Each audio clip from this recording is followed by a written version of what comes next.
महाभारत का युद्ध, जो कौरवों और पांडवों के बीच लड़ा गया था, भारतीय पौराणिक कथाओं का सबसे महत्वपूर्ण युद्ध है। इस युद्ध के कई प्रमुख पात्र हैं, जिनमें से एक है अश्वत्थामा, गुरु द्रोणाचार्य का पुत्र। उसकी वीरता, तपस्या और बाद में मिले श्राप की कहानी बहुत ही प्रसिद्ध है। अश्वत्थामा महाभारत के प्रमुख योद्धाओं में से एक था। वह अमर था क्योंकि उसके माथे में शिवजी का दिया हुआ मणि था, जिससे वह अमर और अजेय था।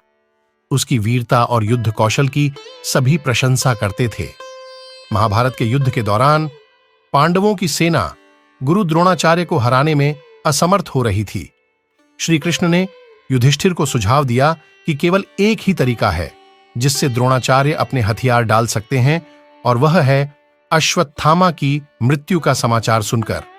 भीम ने एक हाथी जिसका नाम अश्वत्थामा था को मार डाला और जोर से कहा, अश्वत्थामा मारा गया। जब गुरु द्रोणाचार्य ने यह सुना तो उन्होंने युधिष्ठिर से सत्य की पुष्टि करने को कहा। युधिष्ठिर ने कहा, अश्वत्थामा हतः नरो व कुंजरो वा। अश्वत्थामा मारा गया है, चाहे वह मनुष्य हो या हाथी। यह सुनकर द्रोणाचार्य ने अपने हथियार डाल दिए और धृष्टद्युम्न ने उनका वध कर दिया। अपने पिता की मृत्यु से अश्वत्थामा अत्यंत क्रोधित और दुखी हो गया। उसने प्रतिशोध की ठानी और एक रात पांडवों के शिविर में प्रवेश किया। वहां उसने 5 पांडव पुत्रों का वध कर दिया, जिन्हें उसने गलती से पांडव समझा। इस जघन्य कर्म के बाद अश्वत्थामा ने ब्रह्मास्त्र का प्रयोग अर्जुन पर किया, परंतु श्री कृष्ण के कहने पर अर्जुन ने भी ब्रह्मास्त्र का प्रयोग किया। जब दोनों ब्रह्मास्त्र टकराने लगे तो व्यास जी ने हस्तक्षेप किया और दोनों को अपने अपने ब्रह्मास्त्र वापस लेने को कहा। अर्जुन ने तो अपना ब्रह्मास्त्र वापस ले लिया, परंतु अश्वत्थामा ऐसा नहीं कर सका और उसने उसे उत्तरा के गर्भ की ओर मोड़ दिया, जिससे अभिमन्यु के पुत्र परीक्षित की मृत्यु हो गई।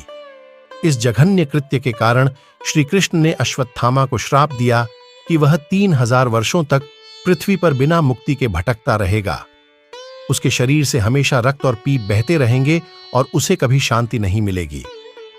साथ ही श्री कृष्ण ने अश्वत्थामा के माथे से उसका मणि निकाल लिया, जिससे उसकी अमरता समाप्त हो गई और वह अत्यंत कष्ट में जीने लगा।